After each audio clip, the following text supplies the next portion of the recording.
Assalamualaikum warahmatullahi wabarakatuh. Kami dari kelompok 17 akan menjelaskan tentang sewa guna usaha atau leasing.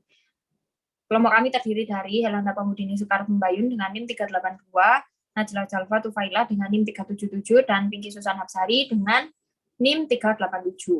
Pengertian sewa guna usaha. Sewa guna usaha atau leasing berasal dari bahasa Inggris, yaitu lease yang artinya menyewakan.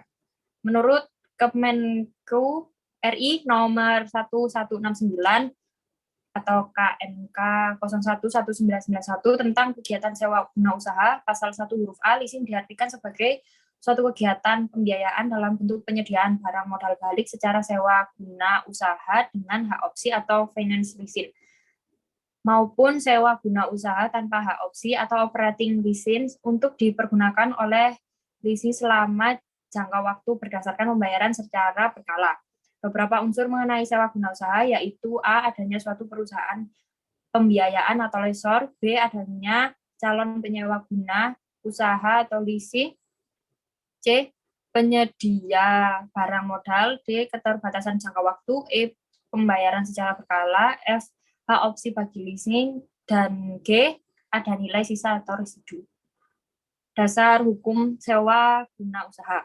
Sewa guna usaha memiliki dua dasar hukum, baik yang bersifat pokok maupun bersifat administrasi, yaitu yang pertama A. Dasar hukum pokok sewa guna usaha.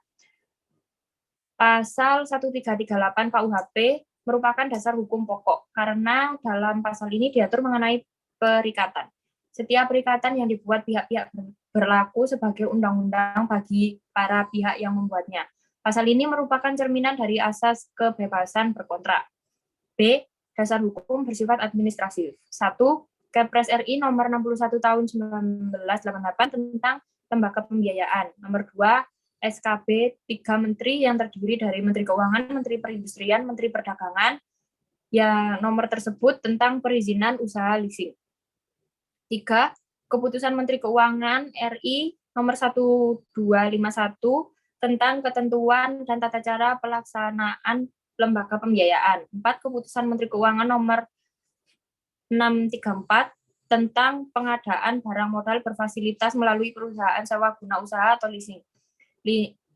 Keputusan Menteri Keuangan RI nomor 1169 tentang kegiatan sewa guna usaha atau leasing. Selanjutnya akan dilanjutkan oleh Najla Zalfa. Perjanjian sewa guna usaha. Perjanjian sewa guna usaha atau lease agreement yang dibuat pada umumnya sudah dalam bentuk standar yang dibuat oleh pihak lessor, sedangkan lessee hanya menyetujuinya saja.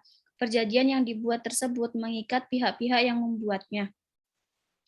Berdasarkan keputusan Menteri Keuangan nomor 1169 KMK 011991 pasal 9, isi perjanjian sewa guna usaha sekurang-kurangnya memuat beberapa hal antara lain.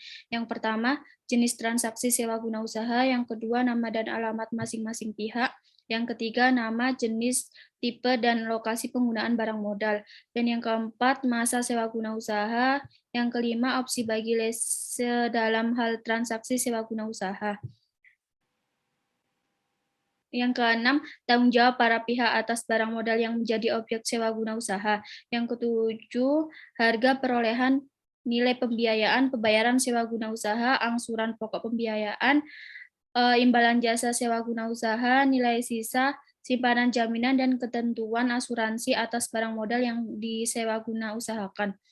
Dan yang ke-8, ketentuan mengenai pengakhiran transaksi sewa guna usaha yang dipercepat dan penetapan kerugian yang harus ditanggung lessee dalam hal barang modal dengan hak opsi hilang, rusak, atau tidak berfungsi karena sebab apapun. Lanjut. Proses terjadinya perjanjian sewa guna usaha adalah tahap prakontraktual atau sebelum terjadinya perjanjian. Pada tahap ini terdiri dari beberapa rangkaian kegiatan yang meliputi negosiasi atau tawar-menawar, merupakan langkah awal yang terjadi antara calon lessee dengan supplier, di mana antara keduanya terjadi proses saling tawar-menawar mengenai penentuan dan penawaran harga dan barang objek sewa guna usaha. Dan yang kedua, konfirmasi atau pemberitahuan merupakan langkah lebih lanjut setelah pihak atau lessee dan supplier sepakat mengenai barang objek sewa guna usaha, harganya. Kemudian calon lessee mengajukan permohonan kepada pihak lessor untuk mendapatkan fasilitas pembiayaan sewa guna.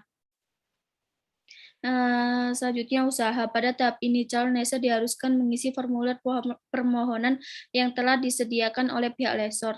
Evaluasi kelayakan, tahap pemeriksaan formulir permohonan, kelengkapan persyaratan, pengamatan secara langsung akan usaha dari calon lessee tersebut.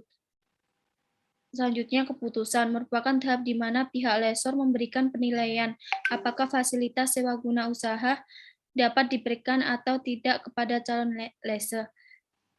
B. Tahap kontraktual atau terjadinya perjanjian. Pada tahap ini merupakan rangkaian kegiatan penandatanganan perjanjian oleh pihak calon lessee dengan pihak lessor. Penandatanganan perjanjian tersebut merupakan tanda bahwa calon lessee telah sepakat mengenai isi dari perjanjian standar yang telah dibuat oleh pihak lessor. Pada tahap ini, kedua pihak telah sepakat untuk menjalankan hak dan kewajibannya masing-masing sesuai dengan isi perjanjian. Selanjutnya akan dilanjutkan oleh Pinky Susan. Hak dan kewajiban para pihak. Pasal 1338 ayat 1 KUHP mengenai perjanjian berlaku sebagai undang-undang bagi pihak-pihak.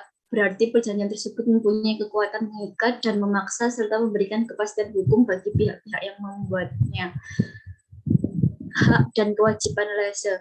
Hak pihak lessee dalam perjanjian sewa guna usaha. 1. Memperoleh fasilitas pembiayaan sewa guna usaha dari pihak lessor untuk membiayai pembelian barang yang menjadi objek perjanjian sewa guna usaha.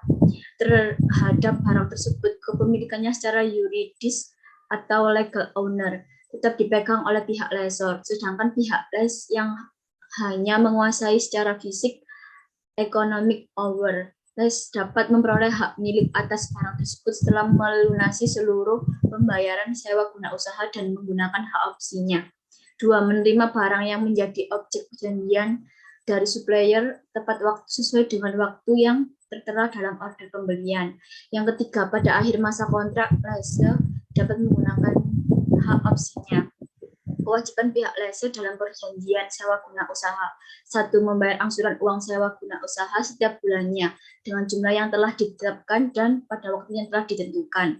Yang kedua, mengasuransikan objek sewa guna usaha baik lessee maupun sendiri perusahaan asuransinya atau menyerahkan pada pihak lessor.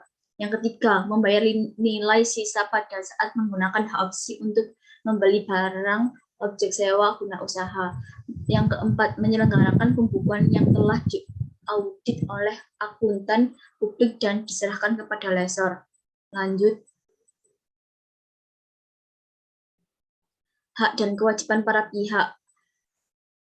Hak dan kewajiban lessor. Hak bagi lessor dalam perjanjian sewa guna usaha. Yang pertama, memberi pembayaran uang sewa guna usaha setiap bulannya dengan jumlah dan waktu yang telah ditetapkan. 2. Memegang bukti-bukti kepemilikan atas barang objek sewa guna usaha. Yang ketiga, memerintahkan lessee untuk membayar seluruh angsuran menuntut pembelian barang objek perjanjian di lessee. Mengakhiri perjanjian secara sepihak jika terjadi hal dalam kejadian tertentu, misalnya karena kelalaian atas merosotnya harga barang, bangkrutnya usaha lessee, pihak lessee terlibat dalam perkara perdata atau pidana barang ditelantarkan oleh lessor sehingga barang tersebut hilang dan rusak berat. Kewajiban bagi lessor dalam perjanjian sewa guna usaha. Yang pertama, memberikan pembiayaan pada lessor yaitu dengan cara menyediakan dana dalam hal pembelian barang yang menjadi objek perjanjian. Yang kedua, menyerahkan barang tepat waktu dengan menghubungi terlebih dahulu pihak supplier yang bersangkutan. Yang ketiga, menyerahkan bukti pemindahan kepemilikan barang objek perjanjian setelah lessee menggunakan hak opsinya untuk membeli. Sekian dari kelompok kami. Wassalamualaikum warahmatullahi wabarakatuh.